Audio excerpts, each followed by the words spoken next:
Hello pretty mommies, उम्मीद है आप बिल्कुल ठीक ठाक और खैरियत से होंगी और अपनी लाइफ को खूब इंजॉय कर रही होंगी। मैं और शाइल भी इंजॉय करने के लिए एक लंबे ट्रिप पे जा रहे हैं और दुआ कीजिएगा और आई होप कि हमारा ये ट्रिप बहुत अच्छा रहेगा।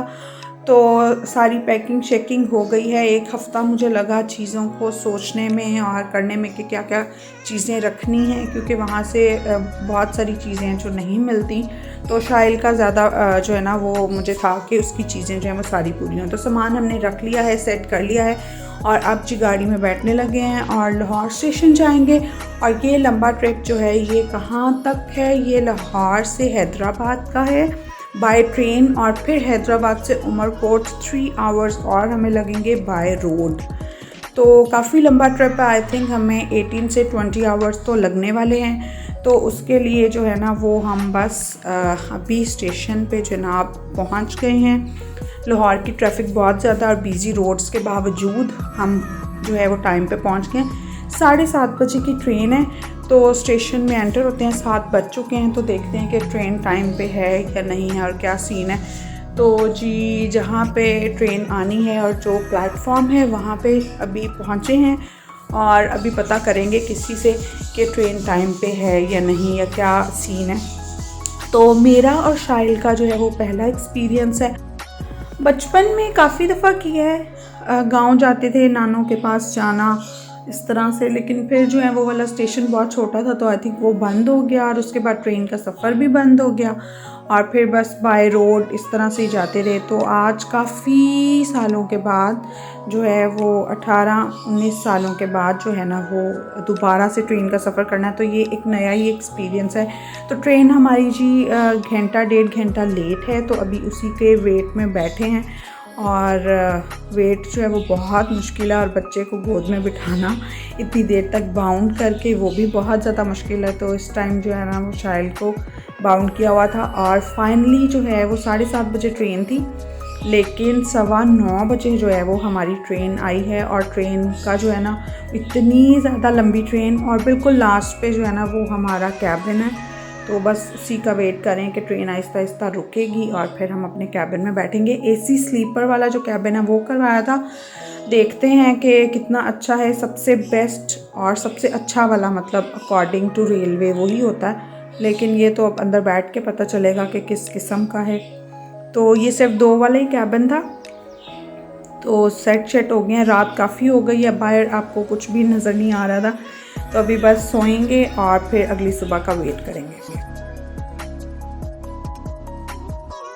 रात को बड़ी मुश्किल से नींद आई क्योंकि ट्रेन में इतना ज़्यादा शोर था और जब बहुत ज़्यादा ट्रेन जो है ना वो तेज़ तेज़ चलती थी तो फिर ट्रेन इतनी ज़्यादा हिलती थी और डर लगता था कि मतलब बैठा हुआ भी कहीं गिर ना जाए।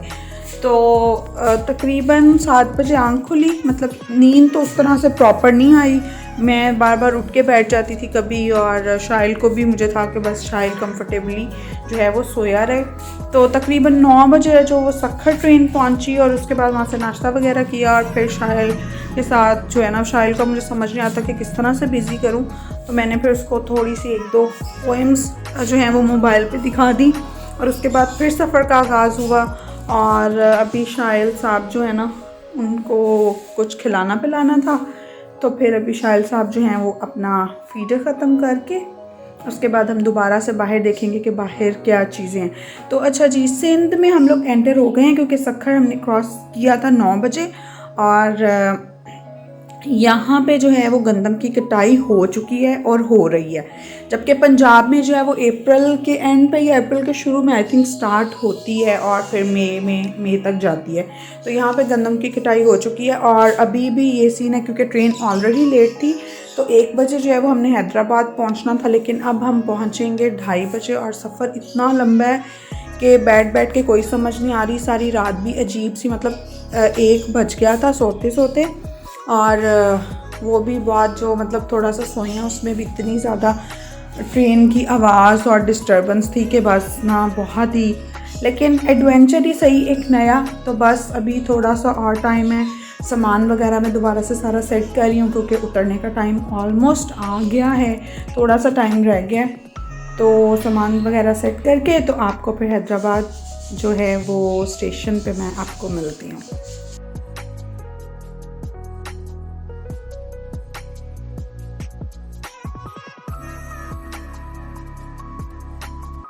तो फाइनली हम हैदराबाद स्टेशन पहुंच गए हैं 18 घंटे के लंबे सफ़र के बाद। और शाइल अब थोड़ा सा सेट है और थोड़ा सा खुश हुआ है क्योंकि स्टेशन पे उसको लोग नज़र आए हैं। काफ़ी देर से और काफ़ी घंटों से एक ही कैबिन के अंदर हम लोग बंद थे, तो बहुत ज़्यादा मुश्किल लग रहा था। तो अभी बस स्टेशन पे उतरेंगे और यहाँ से आगे अपनी मंजिल की तरफ जाएंगे।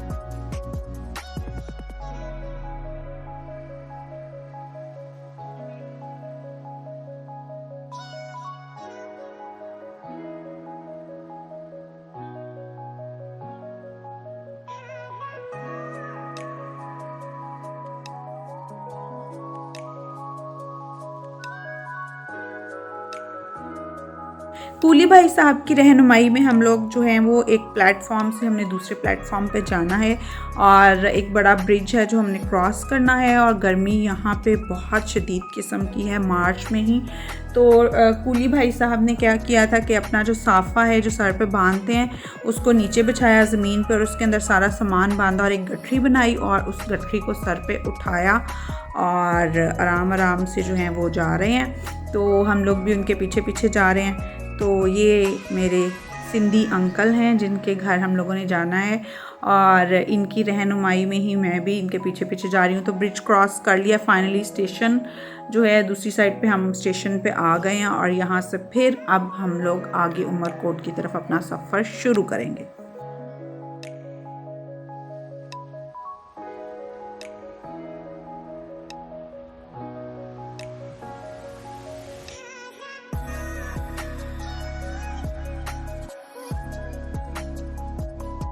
सर पे बहुत ज़्यादा सामान उठाना बहुत ज़्यादा मुश्किल है, लेकिन ऑब्वियसली ब्रिज के ऊपर इस तरह से मुमकिन नहीं है कि आप सामान जो है वो इस ट्रॉली में उठा सकें। तो जो है वो कूली भाई साहब जो हैं वो अपनी ट्रॉली ले आए और सामान बांध के आप गाड़ी में रखेंगे और फिर आगे एक और सफ़र शुरू होगा।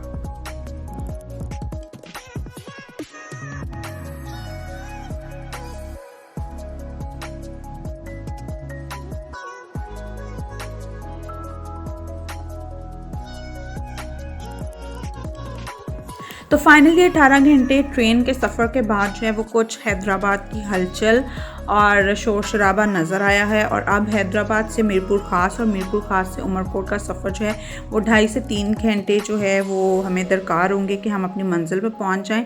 और अब ये जो सफ़र है ये बाय रोड है, तो बस बहुत ज़्यादा थकन के बावजूद इस बात का इंतज़ार है कि जल्दी जल्दी से घर पहुंच जाएं।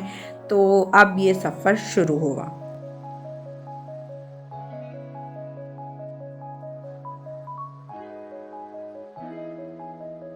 तकरीबन आधा सफ़र जो है वो हम लोगों ने तय कर लिया है और उमरकोट पहुंचने के लिए 82 किलोमीटर का सफ़र अभी और तय करना बाकी है।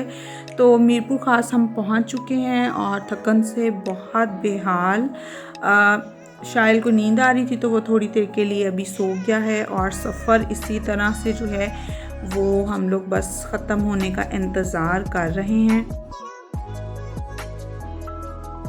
शाम का वक्त था, 4:30-5 बजे का टाइम हो रहा था। तो लोग जो हैं वो यहाँ के उनका ज़रिया मुआश जो है वो जानवरों को पालना और उनकी देखभाल करना है। तो वो लोग अपने जो रेवड़ हैं उनको वापस लेके आ रहे थे और ये बहुत ज़्यादा खूबसूरत लग रहा था। ज़्यादातर यहाँ पे बंजर ज़मीन भी है और मुख्तलिफ़ किस्म के जो यहाँ पे लोग हैं और कबीलों के लोग हैं वो यहाँ पे रिहाइश पज़ीर हैं।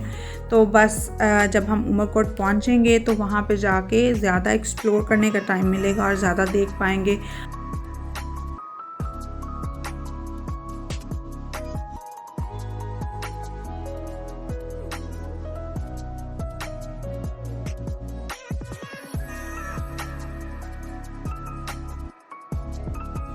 शाइल बहुत ज़्यादा थक गया था, इस वजह से वो अभी तक सो रहा है और शाइल की अम्मा जो हैं वो भी बहुत थकन से निढाल हुई पड़ी हैं। बस थोड़ा सा और टाइम और जहाँ पे इतना ज़्यादा वक्त गुजर गया है बस थोड़ा सा और टाइम है और फिर हम घर पहुँच जाएंगे।